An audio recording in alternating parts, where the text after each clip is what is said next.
Yes, starting with this new course master organic chemistry with Shaili कौशल।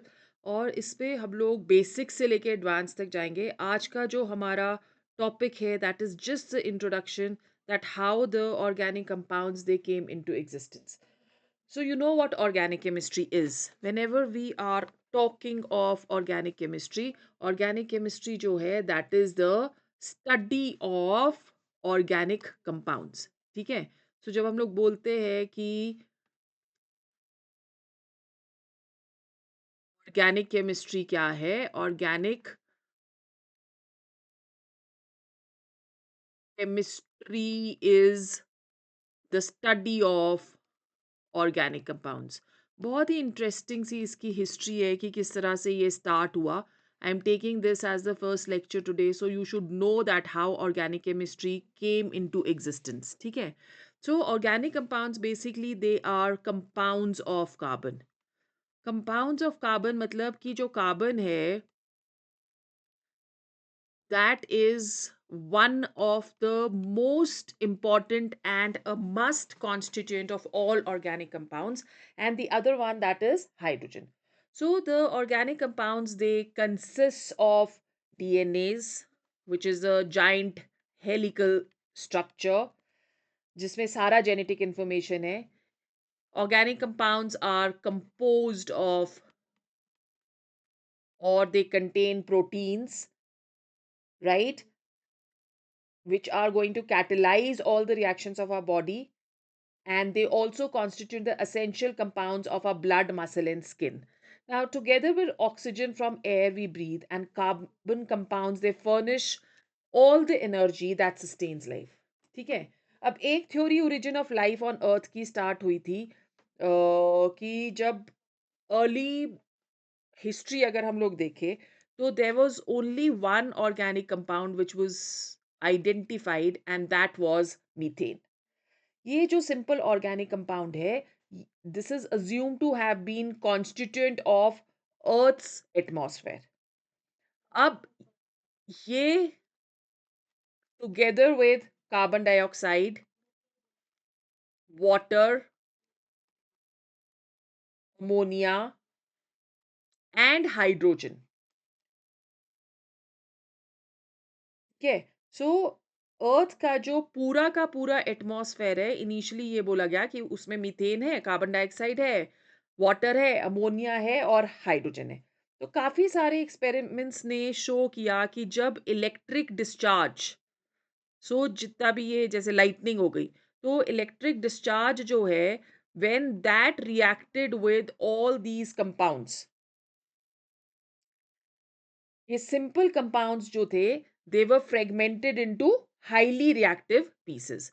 तो इन pieces ने combine करा और बनाए और complex compounds. And what were these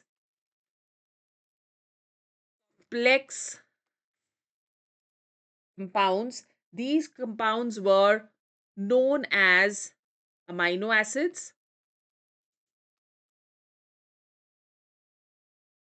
formaldehyde,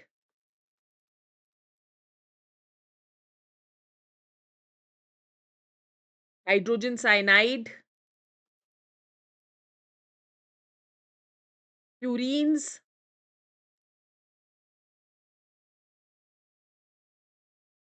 and pyrimidines.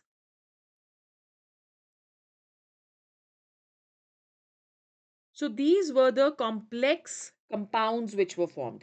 तो it was thought कि ये जितने भी है और other compounds जो form हुए primordial atmosphere में, उसको रेन ने कैरी किया, और रेन के साथ they were mixed in the sea. ठीक है? Until जो sea है, that became a vast storehouse which was containing many compounds जो कि लाइफ के लिए जरूरी थी। तो when we talking of amino acids, तो अमाइनो एसिड्स एक दूसरे के साथ रिएक्ट करके they give us complex compounds which are proteins. So amino acids are the basic units of proteins. Formaldehyde that reacted or combined to give us sugars, and some sugars plus phosphates,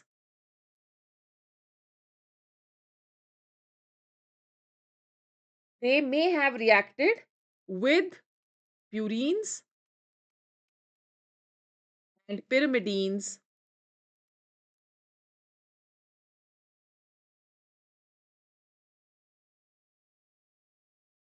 and this gave us compounds like RNAs and DNAs. ठीक है? Now इनके पास genetic information है, तो जो molecules of RNA, क्योंकि उनके पास genetic information है और वो कैटलाइज कर सकते हैं रिएक्शंस, तो बेसिकली जो सेल्फ रेप्लिकेटिंग सिस्टम सबसे पहले बना होगा, that must be because of RNA. So these were all theories which were being formulated. Now जो ऑर्गेनिक केमिस्ट्री है या ऑर्गेनिक कंपाउंड्स हैं, they are not only derived and nourished, but हम लोगों के लिए डे टू डे लाइफ में it is very very important.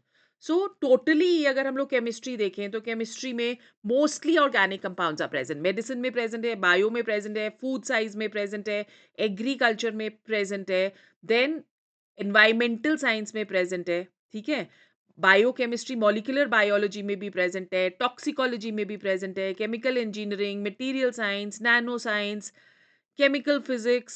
So, everywhere, wherever you see, from the cloth which we are wearing to the food which we eat, all are organic compounds. अब कब development हुई organic compounds की as a science?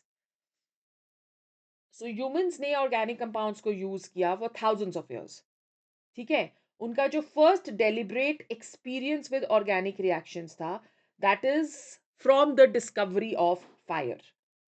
जो ancient Egyptians थे, वो use करते थे organic compounds को to dye cloth. So that is how organic compounds they were used in science.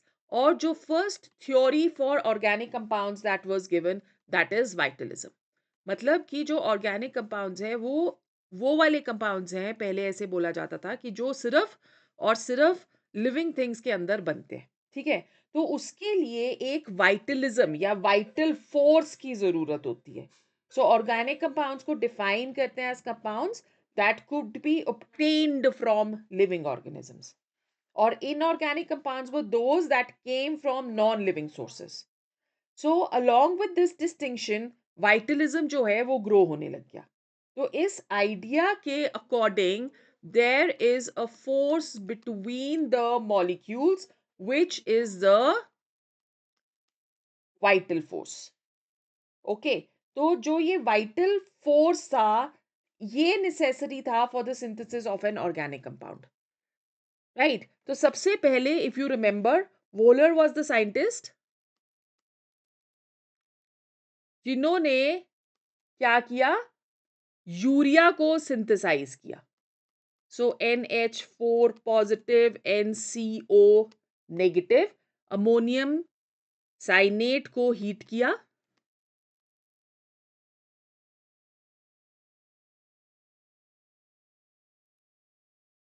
और हीट करके it gave us urea.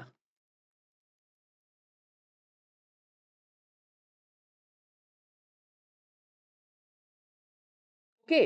Now vitalism जो है वो डिसअपेयर हो गया slowly from the scientific circles, और वोलर ने जब सिंथेसाइज कर दिया यूरिया. ठीक है? अब डिस्पाइट कि vitalism was dead in science, the word organic was still used. जैसे फॉर एग्जांपल, आप बोलते हो कि we are using organic fertilisers. ठीक है? या आप बोलते हो कि we are consuming organic vitamin. So it means that these are products जो कि लिविंग ऑर्गेनिज्म से आ रहे हैं. Okay, so commonly used term organic food means कि जो food था that is grown without the use of synthetic fertilizers and pesticides, which is really coming in from all the corners of the world. That is organic food. और कुछ भी जिसको हम लोग जिसमें हम लोग सिंथेटिक कुछ भी यूज नहीं करते. ठीक है? So everything which is coming from organic is definitely going to be pure. तो वाइटलिज्म तो खत्म हो गया, पर ऑर्गेनिक जो था word, that still exist. Right? Then there were a lot of new experiments which were being done, तो पता चला हमें empirical and molecular formula का. तो 18th और 19th centuries में बहुत सारे advances हुए in the development of qualitative and quantitative methods for analyzing organic substances. तो 1784 में, guys, 1784 में Antony Lavoisier first showed that organic compounds were composed primarily of carbon, hydrogen and oxygen. ठीक है. फिर more scientists they came into existence. 1811 1831 में quantitative methods for determining the composition of organic compounds जो थे वो develop होने लग गए. अब एक बहुत बड़ा confusion जो था, that was cleared by a scientist, Cannizzaro. क्या बोला कैनिज़ेरो ने? उन्होंने शो किया कि जो अर्लियर हाइपोथेसिस थे एवोगैड्रो के, उसको हम लोग यूज कर सकते हैं to distinguish between empirical and molecular formula. So this was quite a big breakthrough for organic chemistry. ठीक है? So empirical and molecular formula. क्योंकि there were a lot of compounds और molecules जिनका जो empirical formula था वो same था, but उनका मॉलिक्यूलर फॉर्मूला डिफरेंट था. जैसे फॉर एग्जांपल अगर empirical formula CH2 है, तो empirical formula CH2 is there for ethene. ethene का empirical formula होता है CH2, बट इसका जो मॉलिक्यूलर फॉर्मूला है दैट इज C2H4. ओके. या साइक्लोपेंटेन